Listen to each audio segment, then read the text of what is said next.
Alam semesta belum dicipta. Beliaulah alam pertama yang dicipta.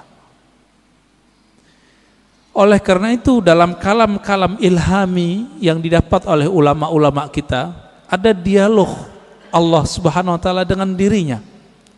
Beberapa ulama mengatakan ini hadis. Saya teliti, ini bukan hadis yang bersambung. Ini hanya kalam-kalam ilhami. Apa kata Allah Ta'ala? Kuntu kanzan makhfiyan. Aku adalah perbendaharaan yang tersembunyi. Yang disebut dalam hadis Bukhari, kanallahu wala syai'a ma'ah. Allah ada, tiada satu pun bersamanya. Rahasia, sangat rahasia. Lalu Allah mengatakan, fa ahbabtu an u'rafa. Lalu aku ingin dikenal. Aku cinta dikenal. Jadi yang boleh narsis itu cuma Allah.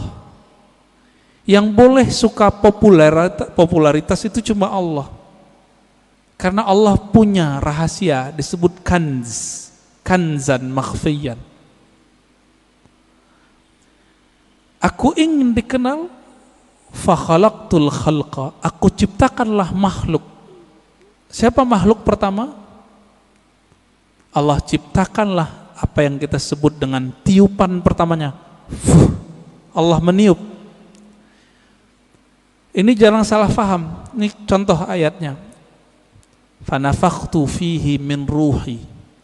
Aku tiupkan dari rohku.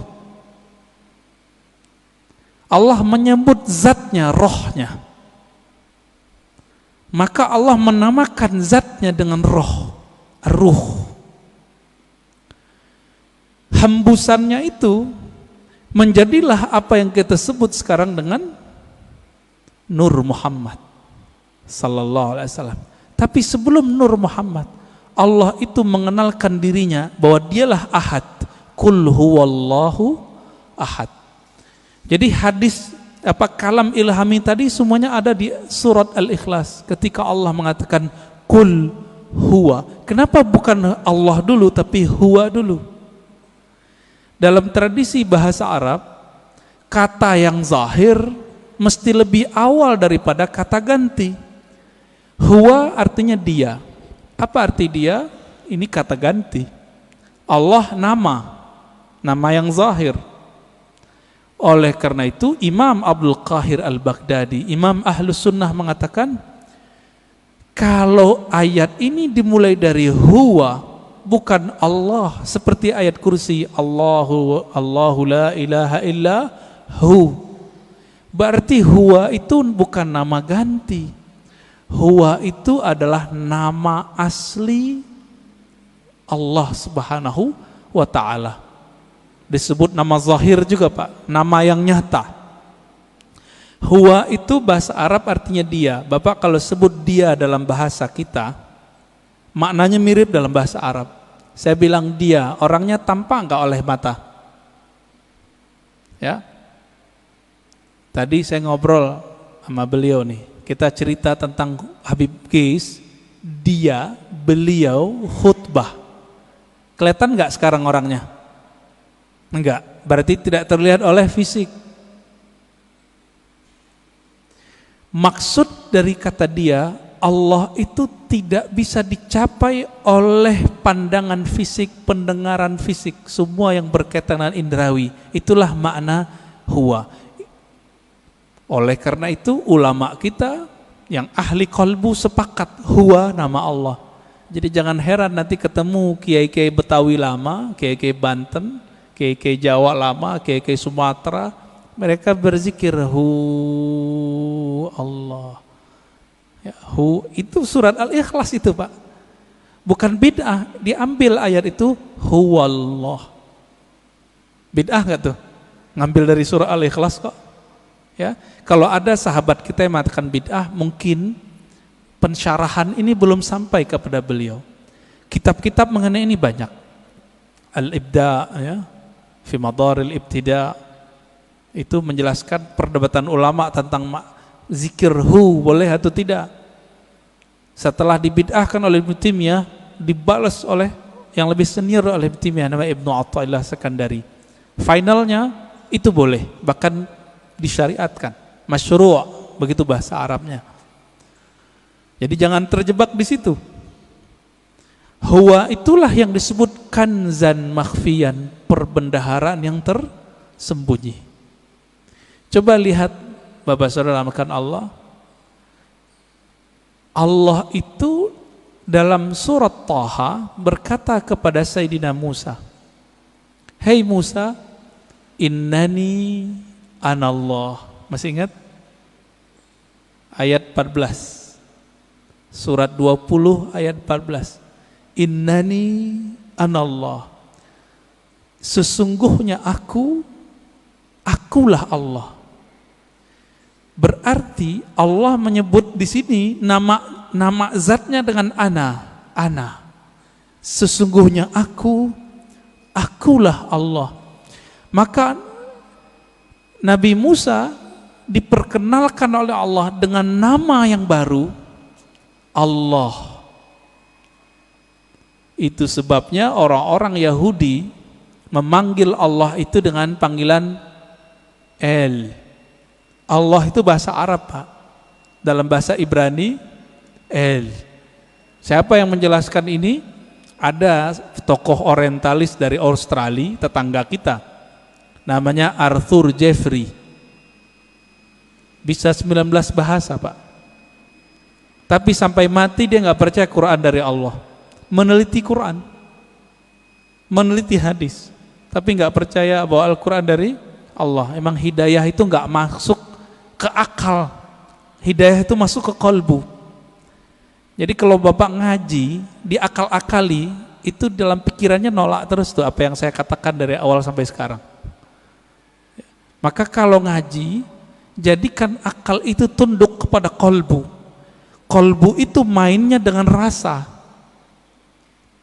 Rasa yang dipakai oleh kolbu berbeda dengan rasionalitas yang dipakai oleh akal. Banyak ya. Teman kita nggak pernah merasakan khusyuk, dia bilang mustahil khusyuk. Dia nggak pernah coba, dia bilang nggak ada. Ya, sama kayak orang nggak menikah, nggak tahu nikmatnya malam pertama, dia bilang nggak ada tuh nikmatnya nikah.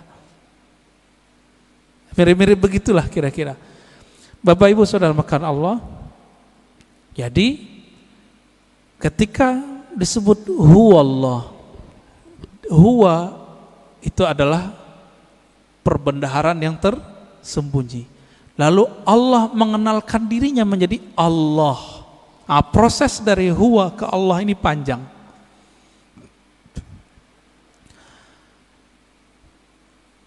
Karena Allah ingin dikenal, maka Allah meniupkan dari ruhnya.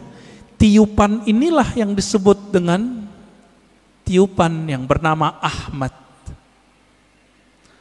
Ya, Ahmad itu cahaya yang terpancar darinya disebut cahaya Nur Muhammad. Begitu ulama kita menjelaskannya. Inti dari Ahmad itu adalah nurnya. Maka sebagaimana disebutkan dalam hadis Imam Bukhari, innallaha yanzuru ila qulubikum. Allah memandang ke sentral jiwamu. Apa sentral jiwamu? Yaitu qalbu. Qalbunya Ahmad adalah Nur Muhammad. Maka Allah pandanglah nur itu. Pernah enggak Bapak Ibu saudara makan Allah, waktu dulu kita sekolah, kita dipelototin oleh guru kita? Keringetan enggak? Keringetan ya? Atau kita baru jatuh cinta dengan seseorang, terus kita dipelototin nama dia, beradu mata, keringat dingin Pak. Yang pernah jatuh cinta, ya mau jatuh cinta lagi nggak Pak? Ya, jatuh cinta tuh enak tapi capek, ya capek di jantung itu, deg-degan terus, ya. Tapi enak Pak ya, kayaknya mau coba lagi nih, berkeringat. Maka di saat Allah Subhanahu wa Ta'ala, sang pemilik ruh, sang peniup, memandang kepada hasil tiupannya yang bernama nur itu, berkeringatlah nur itu, meneteslah dari nur itu yang disebut 124.000 tetesan. Itulah rahasianya filosofinya, hikmahnya, kenapa jumlah para nabi dan rasul 124.000. Hadis Imam Al-Hakim juga itu. Kok bisa 124.000? Ya ini dalilnya. Dalil rohaninya, dalil zawq qalbiyahnya. Yang Allah pandang apa? Nur Muhammad sallallahu alaihi wasallam. Yang itu yang Nabi Muhammad sallallahu alaihi wasallam mengatakan, kuntu nabiyan, aku sudah diangkat jadi nabi. Sudah dipandang oleh Allah. Itulah kenabian beliau. Inilah yang dikatakan beliau, aku sudah jadi nabi sebelum Nabi Adam. Inilah kata-kata dari Allah SWT, tidaklah aku utus engkau Muhammad kecuali rahmat untuk sekalian alam. Alam pertama itulah bernama alam, ya, tetesan itu, alam nur itu. Dan kabar gembiranya Bapak Ibu yang melakukan Allah, saudara, semoga kita termasuk bagian ini ya. 124.000 itu kan semua semua nabi dan rasul. Karena Nabi Muhammad mengatakan la nabiyya ba'di, tiada nabi lagi setelahku. 124.000 itu masih ada enggak? Masih. Tapi pangkatnya sekarang bukan seorang nabi. Pangkatnya adalah seorang wali. Ala inna awliya Allah la khaufun alaihim wala hum yahzanun. Tapi kalbunya itu warisan dari kalbunya para nabi. Inilah makna hadis al ulama warasatul anbiya. Ulama itu mewarisi nabi.